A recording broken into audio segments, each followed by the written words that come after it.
magsimula ang aking misa. Ako, si Padre Damaso, pinakamagaling na tagapagsalita ng Diyos. Walang tutulad sa aking galing. Pasalamat kayo, hulog ako ng langit para iligtas kayo. Kaya kayo mga Indio, matitigas ang mga ulo ninyo. Magbalik loob kayo sa Diyos. Purihin ninyo at sundin ninyo kung ayaw nyong pumunta sa impyerno. Sundin nyo lahat ang pinapagawa namin kung gusto nyong pumunta sa langit. Makinig kayo.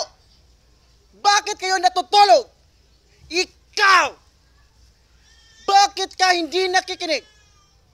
Sa oras ng aking sermon, ayaw kong may natutulog. Naiintindihan nyo ba? Sa lupa pa lang, pinaparusahan na ang mga taong nagkasasala sa pagkakulong upang hindi na sila makalasik ng kasamaan. Ang ganyang gulang ay may ganyang angas. Napaparusahan ng kamatayan sa kulungan. Ibarra!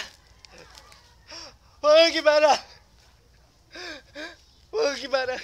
Ibaba mo yung hinahawak mo, Ibarra!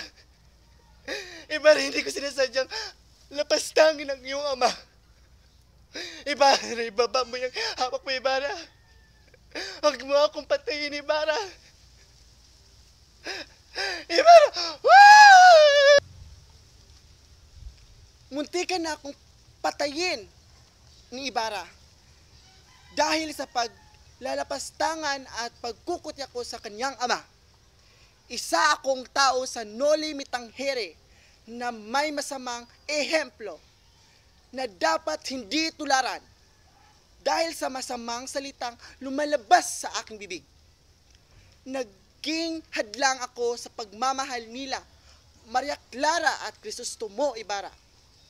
Dahil sa pagtutol ko sa kanilang pagmamahalan, ginawa ako ni Jose Rizal dahil gusto niyang ipakita na ang mga prayle noon ay may masamang ugali at mag-aapi ng mga tao.